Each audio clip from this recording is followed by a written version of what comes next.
Coming to the last game CSK versus RCB, अगर हम लोग नैरेटिव और राइवलरी की बातें करें तो ऑफ लेट ये राइवलरी को बहुत ज्यादा भाव दिया गया। आई थिंक इसमें दो रीजंस का बहुत बड़ा हाथ है। एक तो जो ऑफ द क्रिकेट राइवलरी रही है इन दोनों सिटीज के बीच की, स्टेट्स के बीच की, और धोनी और कोहली का होना, तो नेचुरली एक हाई सेलिंग पॉइंट ही बन जाता है ये, क्योंकि ऑन द फील्ड कोई राइवलरी है नहीं एक्चुअली। तो आई डोंट गेट व्हाई इसको फालतू में इतना ज्यादा प्रमोट करा जाता है, बट ठीक है, वील टेक इट। क्या है बेसिकली यहाँ पे, अगर हम लोग इस सीजन का नैरेटिव डिफाइन करें तो सीएसके राइडिंग और नॉस्टैल्जिया काफी अच्छा परफॉर्म करके आई मुंबई के अगेंस्ट, घर पे खेली थी। आरसीबी ने केकेआर को ह्यूमिलिएट करा है उनके घर पे जाके ओपनिंग मैच में अगेंस्ट ऑल द एक्सपेक्टेशंस। तो दोनों ही टीम्स का काफी पॉजिटिव एनवायरनमेंट आने वाला है। अब Chennai is the team that is hosting the game, तो शायद उनके पास थोड़ा एडवांटेज हो। हेड टू हेड रिकॉर्ड की हम लोग बातें करें, 33 टाइम्स इन दोनों ने एक दूसरे को खेला है, 21 बार सीएसके जीती है। अरे भाई, सिर्फ 11 बार आरसीबी जनरली कोई राइवलरी नहीं है। क्या राइवलरी है ये? पिछले 10 में से 6 बार सीएसके जीती है और पिछले 5 में से 3 बार सीएसके जीती है। थोड़ा क्लोज रहा है, बट मेन बात ये जो लास्ट टाइम मैच हुआ था वो आरसीबी फैंस कहीं भूलेंगे नहीं, और ना किसी को भूलने देंगे, ना सीएसके फैंस भूलेंगे भाई। Missed out on the top 4 भाई, उसके चलते हुए। When you have 5 trophies, you have more things. भाई हर चीज, everything is not about 5 trophies भाई। प्रेजेंट में कुछ तो करोगे। गायकवाड़ का पहला सीजन था भाई। मतलब भाई अगर एयर टीम के पास एक भी ट्रॉफी नहीं है, विद ऑल ड्यू रिस्पेक्ट, और वो ऐसे क्वालिफाई करेंगे तो उनके लिए ज्यादा मेमोरेबल होगा। जिसके के पास 5 ट्रॉफी है उनके लिए ठीक है। सीएसके जो है और उनके फैंस और सीएसके एज अ फ्रेंचाइज, मतलब they take it as a disrespect, क्योंकि आरसीबी नहीं कर रहा है, प्लस मतलब जो बात करना में पतंगड़ बना दे कि ये लोग सेलिब्रेट ऐसे कर रहे थे। माही भाई को जो है वो आधा घंटा वेट करना पड़ गया, उसके बाद हो गए थे वहां से, इट वाज बारली 2 मिनट्स।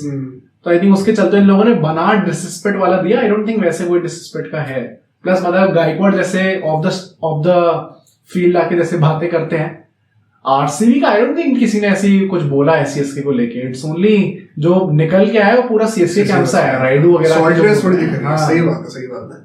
टॉस की बातें करते हैं, पिच की बातें करते हैं। देखो ड्यू शायद यहाँ पे फैक्टर नहीं होगा। लास्ट मैच में हवा बहुत चल रही थी तो स्काई ने भी चीज कही थी। मेन बात क्या होती है, you don't want to face Chennai's spinners at the Chepauk in the second innings, but at the same time RCB का स्ट्रॉन्गर सूट उनकी बैटिंग है। तो मुझे लगता है it is a great toss to lose. मतलब हमने लास्ट मैच में देखा कि उन्होंने बॉलिंग भी इक्वली गुड करी थी। प्लस इस टाइम पे मोस्ट लाइकली भुवनेश्वर कुमार वापस आ चुके होंगे, पता नहीं ना, लेट्स सी। चलो मान लो कि आ रहे हैं, तो क्या bowling exactly is it there weak point? मतलब बैटिंग स्ट्रॉन्गर सूट है। मैंने ये तो कहीं नहीं कि वीक है या क्या स्ट्रॉन्गर, स्ट्रॉन्गर क्या है। I think you would want to rely on your batters more. तो आरसीबी पर वही बात है ना कि फिर चेन्नई के स्पिनर्स वहां पर प्ले में आ जाएंगे सेकंड इनिंग्स में। अगर ड्यू नहीं पड़ रहा तो शायद विकेट थोड़ा डिटोरिएट भी करेगा। मुझे लगता है it's a great toss to lose, जो होता है वो। अगर फिर भी कुछ चूज करना पड़े तो it is always better to chase. T20 में it is always better to chase. क्या पता थोड़ी ड्यू आ जाए अगर हवा नहीं चल रही होगी तो वो हमें मैच डे पर ही पता चलेगा। प्लेइंग गेम में स्ट्रेटजी की बातें करते हैं। आई थिंक चेन्नई का तो hands on, no changes needed, कोई इसमें क्वेश्चन नहीं होगा। बस एक क्वेश्चन है कि गायकवाड़ को ओपनिंग करनी चाहिए। हाँ, आई थिंक सही है, जैसा भी चलता रहा है वैसे ही चले। राहुल एक मैच से चेंज क्यों करोगे? हाँ, प्लस वैसे भी आई थिंक जो डिसीजन था इट मेड सेंस। उसमें कुछ वैसा नहीं है कि नहीं आपने ये out of the box thinking try करी। जैसे सुदर्शन को इन लोगों ने ओपन करा दिया और बटलर को 3 पे खिला दिया, वैसा आई थिंक सीएसके में ऐसा है। आई थिंक ये जो कराया इट मेक सेंस, जो भी है राहुल त्रिपाठी ओपन। हाँ, और प्लस अगर आप घर पे खेल रहे हो तो 3 स्पिनर्स को आप क्यों नहीं हटाओगे? खलील ने अच्छा परफॉर्म कर दिया तो वो भी नहीं हटेंगे। पथी राणा क्या वापस आ सकते हैं, वो एक होगा एलिस की जगह पे। ऑल्दो एलिस ने डिसेंट बॉलिंग करी थी, but I would still prefer कि अगर पथी राणा आ सकते हैं तो I think that is the one change that we could see. RCB का बड़ा इंटरेस्टिंग है because I think Suresh Sharma जो कि ओरिजिनली प्लान्स में नहीं थे हमारे, अगर वो स्टार्ट कर रहे हैं चेपॉक में तो करना ही चाहिए स्टार्ट।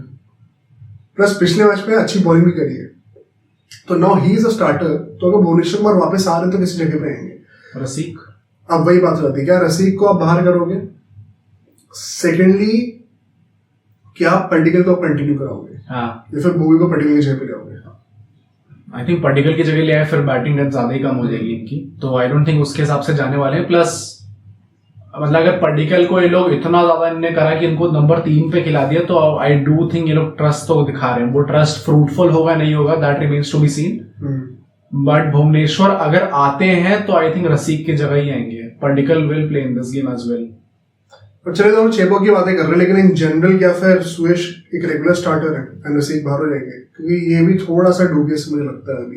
भाई स्वप्निल एकदम से कैसे सीन के बाहर हो गया, आई डोंट अंडरस्टैंड। कैसे एकदम से उनको प्लेइंग इलेवन में लेके आ पाए? दो सेम बॉलर्स आप रखना नहीं चाहोगे ना, कुणाल और स्वप्निल यार, बट ऑलराउंडर है वो। सुयश इज नॉट एन ऑलराउंडर। तो फिर आप पर्डिकल को ट्रस्ट कर लो ना। हाँ, वही बात पॉइंट है। हाँ, प्लस आई थिंक पर्डिकल का मतलब शायद उतना बड़ा इशू हो भी ना। अभी जो हमने मैच देखा था उसमें भी मतलब it was not a high scoring match. तो ऐसे लो स्कोरिंग मैच में पर्डिकल जैसे प्लेयर शायद काम कर जाए। और स्पिनर्स बहुत हाई क्वालिटी के होंगे वैसे तो देखना पड़ेगा कैसे टैकल करते हैं। बट आई थिंक यही एक दो क्वेश्चन होंगे। Apart from that I won't be surprise अगर इस मैच के लिए आरसीबी लाइनअप अपनी चेंज नहीं करती है। दोनों टीम क्योंकि जीत रहे हैं, why would you want to tinker with the combination में से एक ही मैच हुआ है, क्यों चेंज करना है? की बैटर्स की बातें करते हैं। Phil Salt versus Khaleel. अब देखो, खलील अगर एलिस नहीं खेलने वाले, सैम करन से इतनी बॉलिंग कराई नहीं थी, Khaleel will be that guy जिसको 2-3 ओवर मिलेंगे पावर प्ले में। Salt would love to dismantle him because जितनी जल्दी हमको तोड़ेगा उतनी जल्दी इनके स्पिनर्स को आना पड़ेगा। और इनके स्पिनर्स नई बॉल जितनी होगी उतनी इफेक्टिव होंगे। जैसे बहुत पुरानी होती रहेगी वैसे से और अच्छे होते रहेंगे। आई थिंक खलील अहमद को डिसमेंटल करना by Phil Salt is a very crucial battle. could determine to a large extent कि आरसीबी कितने रन बनाते हैं ultimately. Could be a great battle. Kohli versus Noor Ahmad. Noor Ahmad was not saying. तुम क्या कहना चाहते हैं? मुझे लगा अश्विन में से कोई होगा। अश्विन को मैं पाटीदार के अगेंस्ट कर रहा हूँ पिच। अच्छा, ओके। दोनों की बैटर्स अगर आप देखो तो नूर अहमद की ball turns into Kohli and Patidar के लिए भी अश्विन की बॉल टर्न के अंदर आएगी। Plus Noor Ahmad is going to be the harder net to crack for Virat Kohli. Ashwin को मुझे नहीं लगता कितने इश्यूज होंगे क्योंकि कितनी बार खेल चुके हैं बहुत बार। Noor Ahmad right now with the googly, दोनों तरफ दोनों एंगल्स खोल देते हैं वो राउंड द विकेट आके विराट कोहली के लिए। That would be a difficult battle and Kohli अगर उनको डोमिनेट कर सकते तो जडेजा अश्विन उतने मुश्किल नहीं होनी चाहिए। On the other hand Patidar would look to maximise Ravichandran Ashwin. मुझे डेफिनेटली लगता है ये भी मजा आएगा देखने में। पाटीदार जो कि स्पिन को एकदम डोमिनेट करते हैं, प्लस अश्विन जो कि डोमिनेट करने देते नहीं है किसी को। बहुत मजा आएगा। कितने कैरम बॉल्स डालते हैं वहां पे, टर्न अवे, बहुत मजा आएगा देखने में।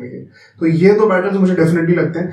अगर मैं सीएसके की बैटिंग की बातें करूं, Hazlewood versus Rachin Ravindra once again goes without saying. नई बॉल से ही was looking the best bowler for RCB. और रचिन रविंद्र का मैं देखना चाहता हूँ किस टाइप ऑफ गेम प्ले पे वो लेके आते हैं। क्या वो हम लोग को वो स्लो स्टार्ट की तरह देखने को मिलेंगे या फिर वो एक्सपोजर स्टार्ट जो उन्होंने 2023 में दी थी। आई थिंक अगर हेजलवुड को टारगेट कर सकते हैं वो, तो RCB once again would be looking for options. क्योंकि अगर भूवी नहीं खेलते तो फिर रसीक को जल्दी लाना पड़ेगा। वो एक्चुअली में डेथ बॉलर है, तो फिर वो क्या करेंगे मिडिल ओवर्स में, वो सवाल दोबारा खड़े हो जाते हैं। रचिन रविंद्र को डोमिनेट दैट। गायकवाड वर्सेस यश दयाल, ये भी मैं देखना चाहता हूँ कि क्या कैसे की बैटिंग निकल के आता है। Most likely Gaikwad will get to bat in the power play. I'm expecting at least 8 wicket तो गिरेगा। यश दयाल के स्टार्टिंग के 2-3 ओवर आएंगे, could be a good nut। अगर ये होता है तो वहां पर Gaikwad versus Yash Dayal could be a good battle। और कृणाल पांडे जो कि उनके मेन बॉलर रहे थे पिछले मैच में versus Shivam Dubey. Down the ground with the turn hit करने के लिए इज पॉपुलर। शेरपॉक में बहुत रन मारे उन्होंने। दुबे का पहला मैच कुछ खास नहीं किया, कृणाल पांडे का ऑन द अदर हैंड कुछ ज्यादा ही अच्छा चला गया। तो ये एक बहुत ही इंटरेस्टिंग बैटल हो सकता है। दुबे ने तो उस मैच में 1-2 छक्के तगड़े लगाए थे। तो ये भी एक डिफाइनिंग बैटल हो सकता है मिडिल ओवर्स में। I would love to see Dhoni against Yash Dayal भाई। वो देखने में पता है ना बैटिंग आएगी कि नहीं आएगी, वही प्रॉब्लम है। तो देखना पड़ेगा। बट हाँ, ऐसे बहुत सारे की बैटल्स बन सकते हैं।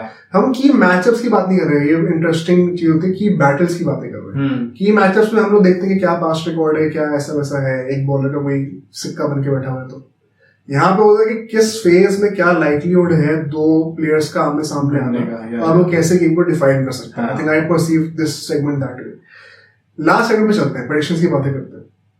ये मुझे लगता है आसान होगा नहीं बैठ करना। एक तो राइवलरी फैक्टर आ जाता है, उसकी वजह से दोनों टीम्स थोड़ा अपने गेम पे आती है, प्लस दोनों टीम्स अच्छे फॉर्म में भी हैं। क्या चेन्नई का होम एडवांटेज उनको थोड़ा सा एज दे रहा है? तुम्हें क्या लगता है, तुम बताओ।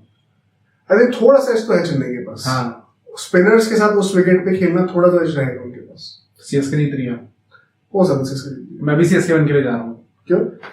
भाई जिस तरीके के उनके स्पिन ने दिखाया ना चोक करके, मतलब आई डोंट नो भाई कि आरसीबी के जो बैटर्स होंगे, not specifically talking about Kohli, but मतलब फिल सॉल्ट ने भी जो दिखाया करके, क्या वो स्पिन को ऑल्दो ने वरुण चक्रवर्ती को पीटा था भाई साहब, तो यहाँ पे वरुण चक्रवर्ती से ज्यादा मिस्ट्री कौन ही लेके आ रहा है इस टाइम पे। होने को कुछ भी हो सकता है भाई, but I just have a feeling कि सीएसके थोड़ी ज्यादा भारी पड़ेगी, घर पे भी है, प्लस मतलब आई थिंक इनकी जो बॉलिंग थी, सीएसके और आरसीबी, आई थिंक ये दोनों वो टीम है जिन्होंने both from bowling and batting एकदम एक ऑलराउंड परफॉर्मेंस करके दिखाई है अब तक।